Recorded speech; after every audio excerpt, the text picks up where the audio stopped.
Ito mga kapraps ang kalsada, bagong gawa lang po yan. At ito naman po ang property na i-offer ko sa inyo ngayon. Tabing-tabi lang po ng kalsada.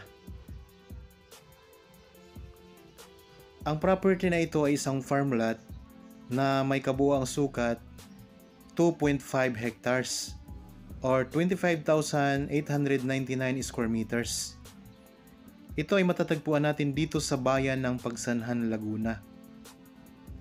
Ito ay titulado, patag na patag po ang lupa. Ayan lang po ang kalsada mga kapraps. Napakaraming mga tanim na mga puno ng niyog. May mga prutas po, kagaya po ng mga rambutan, mga lansones, mga puno ng chiko, may mga dalandan, mga saging, at iba pang mga pananim. Ang distansya nito sa town proper ng Pagsanhan ay nasa 15 minutes drive. Ganon din po sa mga iba't ibang establishment tulad ng mall, groceries, mga drugstore, mga bangko, hospital, at iba pa. Napakalapit lang din po nito sa Provincial Road. Nasa 3 minutes drive lang po, mararating na natin ang Provincial Road. Meron itong boundary na sapa sa bandang likuran. Pwede itong gawing subdivision, pwede rin po kayo magtayo dito ng rest house, at pwede rin pong i-develop para gawing resort mga kapraps. Dito sa bandang unahan ng property, ayan po, napakaraming mga puno ng niyog na may mga bagong tanim at mayroon na rin pong mga malalaki. Ayan, marami din pong mga puno ng lansones. Okay, tayo po ay papasok doon sa loob ng property. Magandang araw po mga kapraps. Welcome back sa Badshot Properties channel. Ako po si Bads, ang inyong makakasama para sa ating virtual viewing. Para sa mga bago pa lang po sa aking channel, huwag niyo pong kalimutang mag-subscribe at pindutin na rin po ang notification bell para maging updated kayo sa mga bagong property na available. Tara na po! Ayan naman po ang puno ng rambutan. Ayan, ang daming bunga, namumula. Okay, punta tayo doon sa may bandang likuran ng property mga kapraps. Nandito na tayo ngayon sa may bandang gitna. Ang lawak ng property na ito. So ayun naman po, napakaraming mga niyog. Pwede kayong mag-alaga dito ng mga alagang hayop, kagaya ng mga baka, mga kambing, mga manok, at iba pang mga gusto nyong alagaan mga kapraps. Gaya po niyan, pwede rin kayong mag-alaga ng kabayo dito mga kapraps. Tuloy-tuloy lang po tayo sa pag-iikot. Para po sa mga interested sa property na ito, pwede kayong tumawag para sa karagdagang impormasyon. Meron tayong Viber, cellphone number, Facebook Messenger, at pwede rin kayong mag-direct message dito sa YouTube channel or mag-comment mga kapraps. Ang ganda ng lupa oh. Nababalot na rin po yan ng mga Carabao grass. Dito sa bandang likuran mga kapraps, maraming mga lansones. Ayan naman po ang puno ng chiko. Ayan, ito ang mga lansones oh. Tapos doon sa bandang dulo mga kapraps, marami ding mga rambutan naman. Tapos ayun, may mga bakante pa para pwede nyong taniman pa ng iba pang mga prutas na gusto nyong itanim.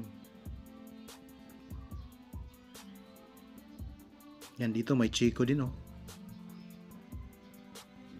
Ayan, mga rambutan. Ang gandang property. Ayan naman po ang lansones. Ito naman po ang puno ng mangga.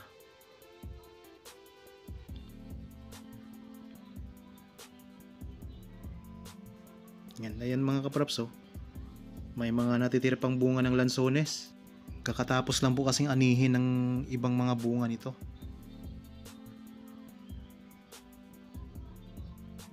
Yan, ito naman po ang mga puno ng dalandan. Talagang napakaraming mga prutas dito sa loob ng property. Yan, mga rambutan naman to.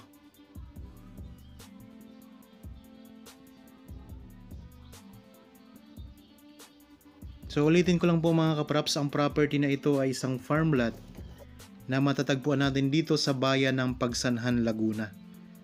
Punong-puno po ng mga prutas kagaya po ng mga lansones, rambutan, mga puno ng chiko, mga puno ng niyog, may mga dalandan, may mga mangga, at iba pang mga tanim. Ito naman po, ang daming mga bunga ng rambutan, namumula pa. Ayan. So ito po ay income generating property, mga kapraps.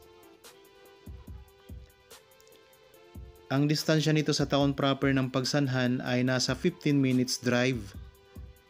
Ayan, ito po, may mga tanim din na kawayan. So pwede kayong pumutol dyan para gamitin nyo kung sakaling magpatayo kayo ng maliit na kubo na yari sa kawayan.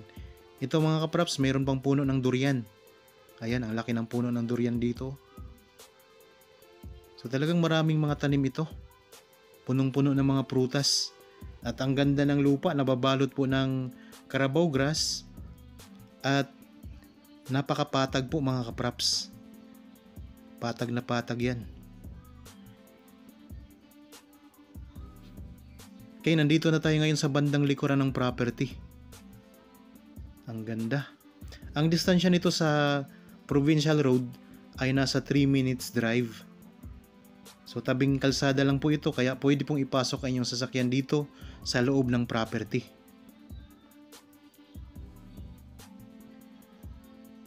Ang ganda. Ayan po, sana nagustuhan nyo ang property na ito. Para po sa mga bago pa lang sa aking channel at napadaan lamang po dito sa aking channel, huwag nyo pong kalimutang mag-subscribe at pindutin na rin po ang notification bell para maging updated kayo sa mga bagong property na i-over po namin. Maraming salamat po, lagi tayong mag-iingat at God bless po sa ating lahat mga kapraps.